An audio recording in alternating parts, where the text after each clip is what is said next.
नमस्कार. बीजी मागले जागर टाइम्स मध्ये आपल्या सर्वांचं स्वागत करत आहे.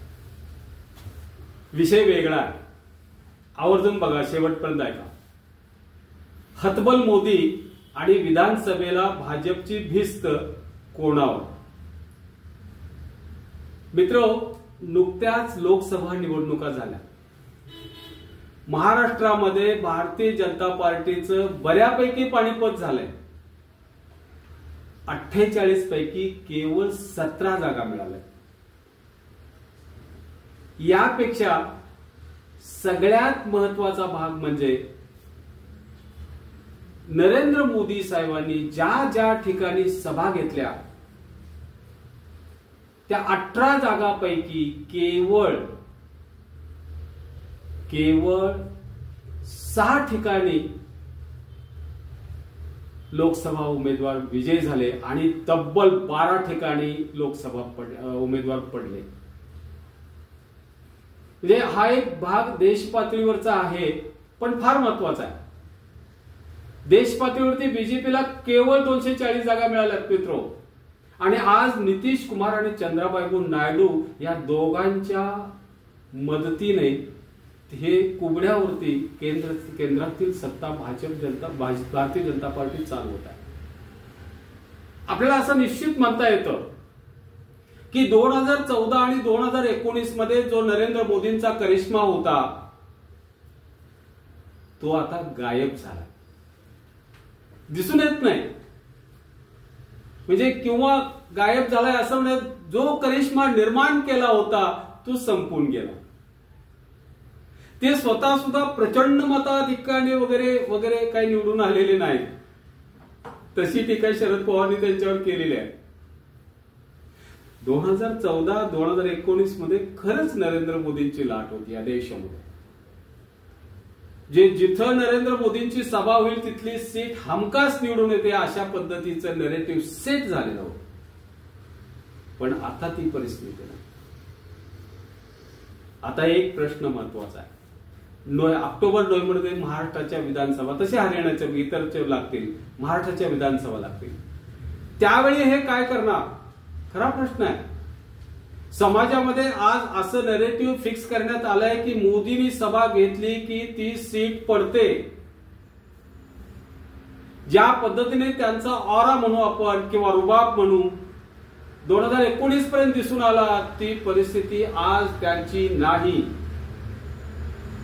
अशा परिस्थितीमध्ये भारतीय जनता पार्टी काय करेल, स्टार प्रचारक म्हणून कोणाला खाली उतरवेल किंवा लोकसभेच्या रिंगणात कोणाला सोडेल, कोण भारतीय जनता पार्टीचा तारक असेल, आपण विचार करतो. यावेळेला आपल्या डोळ्यासमोर एक 2-3 नावं येतात. अमित शहा आहेत, नितीन गडकरी आहेत, देवेंद्र फडणवीस आहेत किंवा यूपीचे मुख्यमंत्री योगी आदित्यनाथ आहेत. पण विचार करता असं दिसून येते की योगींचे कार्ड त्यांनी 2024च्या लोकसभा निवडणुकीत वापरून पाहिले. खुद्द उत्तर प्रदेशमध्ये त्यांचा करिश्मा चालला नाही, त्याचा फारसा प्रभाव पडला नाही, अन्य राज्यातही त्यांचा प्रभाव पडला नाही असं आपल्याला दिसून आलं. अमित भाई शाह हे मास लीडर होऊ शकत नाही. त्यांना भरपूर त्यांच्या व्यक्तिमत्वाच्या मर्यादा आहेत. परवा पुण्यामध्ये झालेल्या भारतीय जनता पार्टीच्या पुण्यातील लोकप्रतिनिधी आणि कार्यकर्त्यांच्या मेळाव्यात ते बोलताना त्यांना सातत्यानं ओरडून बोला, अरे भाई जोर से बोलो. समोरच्या कार्यकर्त्यांच्या अंगात हे भरण्यासाठी त्यांना मोठ्यानं बोलावं लागायचं. तेव्हा कुठं माणसं त्यांच्या हाकेला ओ द्यायची. शेवटी त्यांनी त्या सभेमध्ये शरद पवार साहेबांच्यावर मोठा आरोप केला, भ्रष्टाचारांचे सरदार म्हणाले. काय परिणाम झाला? दुसऱ्याच दिवशी त्यांना त्याचं उत्तर मिळालं. शरद पवारांनी त्यांच्यावरती बोलत असताना स्पष्टपणे सांगितलं, सुप्रीम कोर्टाने गुजरातचे गृहराज्यमंत्री असताना अमित भाई शाह यांना 3 वर्षे सुमारे तडीपार केलं होतं, राज्यातून तडीपार केलं. डिटेल्स आपल्याकडे नाही, पण तडीपार होते आणि तेही सुप्रीम कोर्टाने केलं होतं हे निश्चित झालं. प्रचंड मोठा बॉम्ब पडला देशामध्ये. देशाचा गृहमंत्री जर तडीपार सदा होऊन आलेला असेल तर आपलं काय, कोण आपल्यावर राज्य करतंय? चर्चा सुरू झाली, संपूर्ण देशभर नाचक्की झाली. बरं, एवढं करून शरद पवार साहेब थांबले नाही तरी दुसरा बॉम्ब टाकला, महाराष्ट्रात मणिपूर सारखं घडू नये असा आशावाद व्यक्त केला. आणि हे करत असताना त्यांनी सांगितलं, देशाच्या पंतप्रधानांना आज तागायत 1.5 वर्षामध्ये मणिपूरमध्ये जाऊन 2 समाजातील वाद मिटवता आला नाही वक्तव्य केलं. झालं, जखमेवरची खपली जशी काढावी आणि जखम पुन्हा जशी ताजी व्हावी तसं झालं. देशभर ही बातमी गेली. गृहमंत्री या नात्यानं अमित शहा किंवा देशाचे पंतप्रधान म्हणून नरेंद्र मोदी या दोघांचीही जबाबदारी होती की पेटलेला मणिपूर शांत करायला हवा होता. मणिपूरमधील हिंसा थांबवली पाहिजे होती, पण ही हिंसा थांबवण्यात हे दोघेही सक्षम ठरले नाहीत, कमी पडले. हा नरेटिव्ह नाही, ही घटना हे संपूर्ण देशभर पसरली. मित्रो, भारतीय जनता पार्टीने महाराष्ट्रातील 2 पक्ष फोडले, शिवसेना, राष्ट्रवादी. हे राज्यातील जनतेला फारसं आवडलेलं नाही, हे लक्षात घ्या. त्यामुळे देवेंद्र फडणवीस यांच्यावर जनतेचा राग आहे, तो 2024 मध्ये दिसून आलाय. त्यामुळे मी तुम्हाला म्हणतो की भाजपच्या ज्या मर्यादा आहेत त्यांच्या कार्यकर्तृत्वातून ज्या आलेल्या आहेत त्यामध्ये हिंदू मुसलमान तिरस्काराचे राजकारण, दुसरा भाग काही ठराविक प्रदेशाला अर्थसंकल्पातून केलेली मोठी मदत, इतरांच्यावर अन्याय, तपास यंत्रणांचा अतिरेकी वापर आणि तोही राजकारणासाठी, भ्रष्टाचारी राजकारण्यांना तपास यंत्रणांची भीती दाखवून आपल्या पक्षात सामील करून घेणं. मोदी साहेबांनी आज तागायत एकही 11 वर्षामध्ये उघड पत्रकार परिषद घेतली नाही. त्यांच्या मर्यादा बघा काय आहेत. जनतेच्या समस्या पत्रकारांच्या तोंडातून आणि त्याला सवाल जवाब या स्वरूपात पंतप्रधानांच्या पत्रकार परिषद व्हावी ही इच्छा आज तागायत भारतीयांची साध्य झाली नाही. शेतकरी आंदोलन दीर्घकाळ चाललं, वर्षाहून अधिक काळ. त्यांचं ऐकायला वेळ मिळाला नाही. जिथं 70% जनता आजही शेतकरी आहे.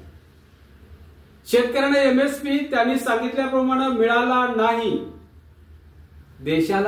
देशाच्या क्रीडा क्षेत्रामध्ये भरघोस चांगलं काम करणाऱ्या, पदके मिळवून देणाऱ्या, देशाचा नावलौकिक वाढवणाऱ्या महिलांच्यावर अन्याय झाला, पण त्यांचीही दखल त्यांनी घेतली नाही, म्हणावी तशी घेतली नाही. अशा अनेक सामाजिक राजकीय घटना आहेत की ज्यामध्ये भारतीय जनता पार्टी स्वतः त्या घटना भारतीय जनता पार्टीला अडचणीत आणतात. मित्र, त्यातच तरुण मुलांचा, सुशिक्षित मुलांचा आक्रोश.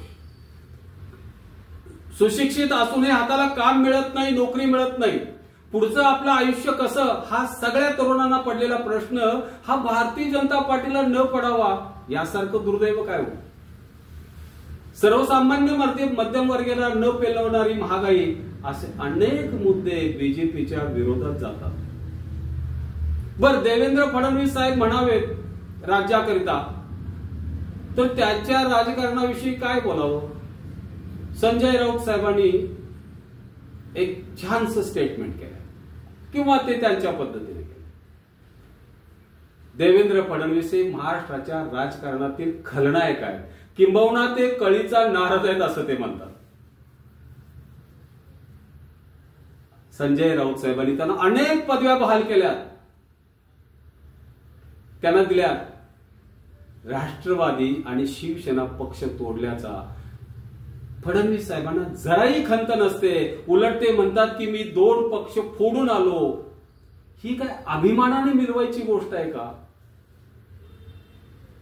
सध्या तर या राज्याचे माजी गृहमंत्री अनिल देशमुख यांनी देवेंद्र फडणवीस साहेबांच्या राजकारणाची पोलखोलच केली. उद्धव ठाकरे साहेबांचे सरकार पाडण्यासाठी, घालवण्यासाठी त्यांनी हरेक प्रयत्न केले. तत्कालीन गृहमंत्री अनिल देशमुख यांच्यावर असा दबाव टाकायचा प्रयत्न केला की आदित्य ठाकरे, अजित पवार यांच्यावरती ऍफिडेव्हिट घालून तुम्ही आरोप करा, गंभीर आरोप करा, आणि त्या ऍफिडेव्हिटची मसुदे दिले. ऍफिडेव्हिट घालण्यासाठी केलेले हे जे प्रयत्न होते हे सगळे फेल गेले. खुद्द अनिल देशमुखांनीच हे जाहीर केलंय. खरं तर या प्रकरणामध्ये फडणवीस साहेबांनी स्वतःची बाजू तात्काळ मांडली पाहिजे होती, आणि तीही पुराव्यासकट. त्यांच्या वतीने जे आज काही जण बोलतात ते योग्य नव्हे. त्यांनी स्वतःही सफाई नव्हे तर नेमकी परिस्थिती काय होती हे सांगणं गरजेचं आहे. आणि हे सांगताना एक बिनतोड असा त्यांनी सर्वांनी प्रश्न विचारलाय, सांगितलंय की एकनाथ शिंदे साहेबांना फोडण्यापूर्वी एकनाथ शिंदे साहेब वेश पालटून आपल्याला भेटत होते, असं आपणच पेपरला जाहीर केले, किंवा अशी बातमी सगळ्या महाराष्ट्रानं ऐकलेली आहे, वाचलेली आहे. त्यामुळं अनिल देशमुख साहेब यांचे आरोप कुठंतरी खरे वाटायला लागतात. मित्रो, ही अशी परिस्थिती आहे.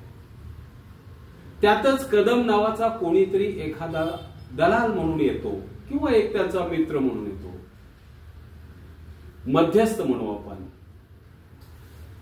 अनिल देशमुख साहेबांच्याकडे तो येत होता, त्याला वाय दर्जाची सुरक्षा दिलेली आहे. ती कशासाठी दिलेली आहे याचं स्पष्टीकरण आज तागात फडणवीस साहेबांनी दिलेलं नाही. ते तात्काळ देणं गरजेचं होतं. पुण्यासारख्या सांस्कृतिक राजधानी असणाऱ्या ठिकाणी प्रचंड मोठ्या प्रमाणात ड्रगचे साठे सापडले नव्हे, कारखानाच सापडला. हे काय राज्याला घोषणावं आहे? अनेक ड्रंक अँड ड्राईव्हच्या घटना घडतायत. अशा परिस्थितीमध्ये सर्वसामान्य माणसाने तुम्हाला जर विचारलं की साहेब कायदा आणि सुव्यवस्था आहे कुठे, तर सर्वसामान्य माणसांचा हा जो प्रश्न आहे तो चुकीचा कसा म्हणता येईल मला सांगा. फडणवीस साहेबांनी या प्रश्नांची जरूर उत्तरं दिली पाहिजेत आणि समाजाला आश्वस्त केलं पाहिजे, तरच भारतीय जनता पार्टीला फारशा काहीतरी आशा आहेत असं मला वाटतं. हे कमी की काय म्हणून आपल्याच पक्षातील एकनाथ खडसे साहेबांचं राजकारण त्यांनी संपवलं. पंकजा मुंडे मॅडम अडचणीत आल्या, विनोद तावडेंना दिल्ली दरबारी घालवलं, हे सगळे त्यांनी नाराज करून ठेवले. हे त्यांच्याच पक्षातील आहे. ही सगळी राजनीती फडणवीस साहेबांची. हे सगळं घडलेल्या घटना ह्या राज्यातल्या तमाम राज्यातल्या मतदारांना माहिती आहे. मराठा आरक्षणाचा प्रश्न फडणवीस साहेबांना हाताळता आला नाही. धरू का सोडू, धरतो सोडतो अशा पद्धतीने. धनगर आरक्षण प्रश्न तर सोडवला नाहीच, खोटं आश्वासन दिलं म्हणतात. म्हणजेच माधव माळी धनगर वंजारी असा जो गट पूर्वी प्रमोद महाजन किंवा गोपीनाथ मुंडे साहेब असताना होता तसा आज राहिला नाही मित्रो. यालाही कारण फडणवीस साहेबांचं राजकारण आहे असं बोललं जातं. एकंदरीत राज्याच्या विधानसभा जर लागल्या तर आज जे भारतीय जनता पार्टीचे सगळ्या कार्यकर्त्यांना जे वाटतं की आपण सहज राज्यावरती पुन्हा येऊ, आपल्याकडे 200 मतदारसंघात एक आमदार आहेत, का काळजी करायची, म्हणजे 40 शिंदेच्याकडे आहेत, 40 अजित पवारांच्याकडे आहेत, 105 भारतीय जनता पार्टीकडे आहेत, आणि अशा परिस्थितीमध्ये आपण सत्तेवर पुन्हा सहज येऊ शकतो. पण मित्र, पुलाखालून बरंच पाणी गेलेलं आहे. याचा आपण आढावा घेतला. म्हणून म्हणतो की येत्या झालेल्या लोकसभेनंतर विधानसभेसाठी भारतीय जनता पार्टीचा प्रमुख स्टार प्रचारक चेहरा म्हणून मोदी साहेबांच्या विषयी प्रश्न निर्माण झाले, आणि राज्यातून फडणवीस साहेब जे होते त्यांचा चेहरा आज चालेल किंवा नाही याविषयी फार मोठी शंका आहे.